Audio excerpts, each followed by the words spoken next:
Hello नमस्कार, स्वागत है आपका। मैं हूं आदित्य पांडे।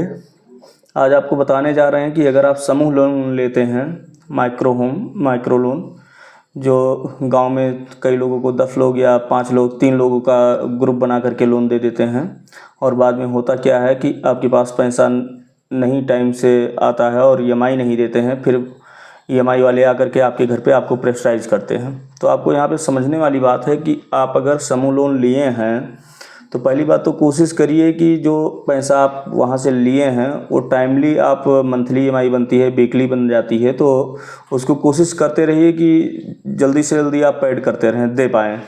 इन केस अगर आपके पास कहीं से कोई प्रॉब्लम आ जाती है या कुछ पैसा खर्चा हो जाता है या टाइम पे नहीं मिल पाता है, तो आपको करना क्या है, अगर कोई एम्प्लॉई आता है विजिट पे, होम विजिट पे, कि भैया आप हमारी ईएमआई जमा कराइए क्योंकि हमारे ऊपर प्रेशर है, तो आप परेशान ना हों, उससे बहुत ज़्यादा परेशान ना हों। क्योंकि अभी रिसेंटली एक घटना हुई है महाराजगंज में कि समूह वाले जो एम्प्लॉय थे वो गए थे पैसा रिकवरी के लिए, गए थे घर पे, तो पता चला कि वहाँ पे पैसा ना होने की वजह से उन्होंने सुसाइड कर लिया। तो ऐसे दिन या ऐसा कोई माइंड सेट में दिमाग में मत लाइए कि अगर आपके पास पैसा नहीं है तो आपको ऐसा कुछ करना पड़ सकता है या ऐसा कुछ वो कार्रवाई कर देंगे जिससे आपके लाइफ में कोई प्रॉब्लम आ जाएगी, आपके ऊपर केस वोस हो जाएगा। ऐसा कुछ नहीं होता है। आपको करना क्या है, आप चले जाइए साथ में उनके, ठीक है, और वहाँ ब्रांच पे, जो इस ब्रांच से आप लोन लिए हैं वहाँ पे जाइए। वहाँ के जो उनके सीनियर एम्प्लॉय अधिकारी हैं, जैसे ब्रांच मैनेजर हो गए या सेल्स मैनेजर या क्रेडिट मैनेजर, जो भी वहाँ पर मिलेंगे, उनके पास आप बैठ करके आप अपनी प्रॉब्लम बताइए बाकायदा कि हमें दिक्कत क्या हुई है, किस वजह से हम अपनी ईएमआई नहीं जमा कर पा रहे हैं। आप उनको सारी चीज़ समझाने की कोशिश करिए कि सर हम 1 हफ्ता या 10 दिन का हमें टाइम दीजिए, हम पैसे की व्यवस्था कर रहे हैं और हम जमा कर देंगे। ऐसा नहीं कि हम ईएमआई नहीं देंगे, लेकिन अभी फ़िलहाल हमारे पास पैसे की व्यवस्था नहीं है, तो आप इतना टॉर्चर मत करिए। वहाँ पे 4 लोग और आ जाते हैं घर पे, तमाशा बन जाता है कि ये लोन लिए हैं, दे नहीं पा रहे हैं। तो ऐसा ना हो हमारे साथ। तो कुछ ऐसा उसमें उनको कुछ नहीं कहना है कि क्यों आप ऐसा कर रहे हैं, वो समझाएंगे आपको कि जल्दी से जल्दी आप ईएमआई जमा करने की कोशिश करिए और एक एप्लीकेशन पे साइन कराएंगे कि इस प्रॉब्लम की वजह से आप ईएमआई नहीं भर पा रहे हैं, आप इतना कमिटमेंट, आप एक वादा कर रहे हैं कि इस तारीख को हम पैसा दे देंगे।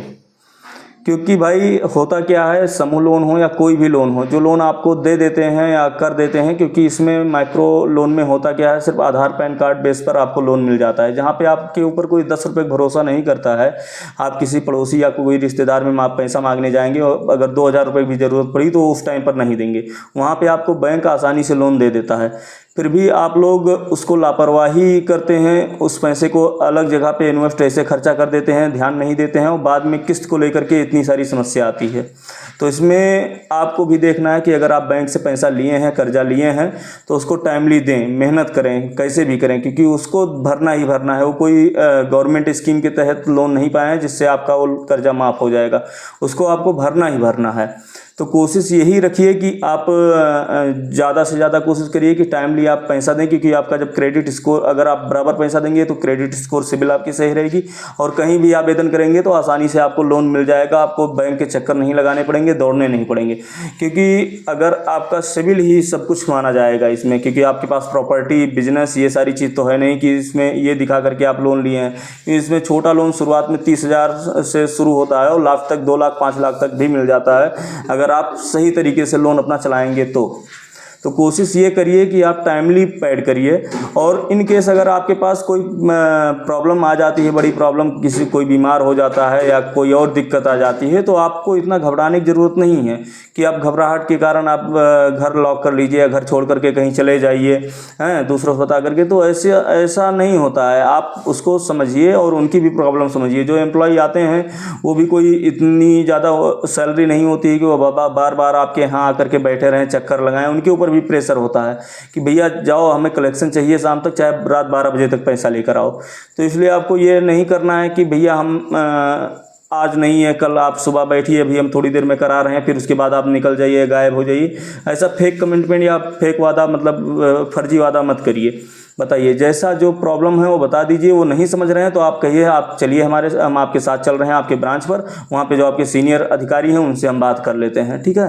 तो इसमें घबराने की ज़रूरत नहीं है, लेकिन कोशिश यही करिए कि आप टाइमली पैसा दे दीजिए, क्योंकि टाइमली अगर पैसा आप दे देते हैं तो आपका रेपुटेशन बना रहेगा, आपके बारे में वो अच्छा वहाँ पे रिप्रेजेंट वहाँ पे करेंगे, बताएंगे सारी चीज़ें कि हाँ ये अच्छे कस्टमर हैं, इनको सर अगर ज़रूरत है तो इसमें मान चलिए आप 40,000 का लोन लिए हैं, अगर आप टाइमली दे दिए हैं, फिर बाद में ज़रूरत पड़ी तो आप 1,00,000 रुपये भी पा सकते हैं।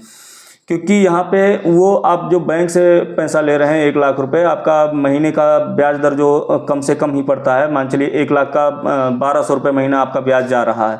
वही पैसा अगर इनकेस आप कहीं मार्केट से या कोई सूदकार या मतलब किसी बनिया से किसी से उठा लेंगे तो आप ब्याज 10% या 8% देंगे। या फिर अगर ज्वेलरी शॉप से भी ज्वेलरी रख के लेते हैं तब भी उसमें ज्वेलरी शॉप वाले 4% 3% ब्याज लेते हैं, ठीक है। तो कोशिश यही करिए कि आप अगर बिना कोई प्रूफ के, बिना कोई एविडेंस के आपको अगर ऐसे लोन मिल जा रहा है तो आप जा कर के टाइमली पैसा दीजिए। अगर कोई दिक्कत आती है या कुछ ऐसा आता है तो आपको घबराने की ज़रूरत नहीं, आप वहाँ पर जाइए, आप ब्रांच पे बताइए कि हमें ऐसी प्रॉब्लम थी, इस वजह से हम पैसा नहीं दे पाए हैं। तो वहाँ पे कोई कुछ कहेगा नहीं, आप जो टाइम लेंगे उस टाइम पर फिर आपके पास कॉल आएगा और जो रिकवरी एजेंट होते हैं वो आएंगे उस टाइम पर। तो कोशिश यही करिए कि आपको कोई दिक्कत ना हो और टाइमली भरते रहिए। बाकी अगर कोई जानकारी और चाहिए तो आप कमेंट में बता सकते हैं, उस बारे में हम आपको बहुत सारी जानकारियाँ देने वाले हैं। धन्यवाद, नमस्कार।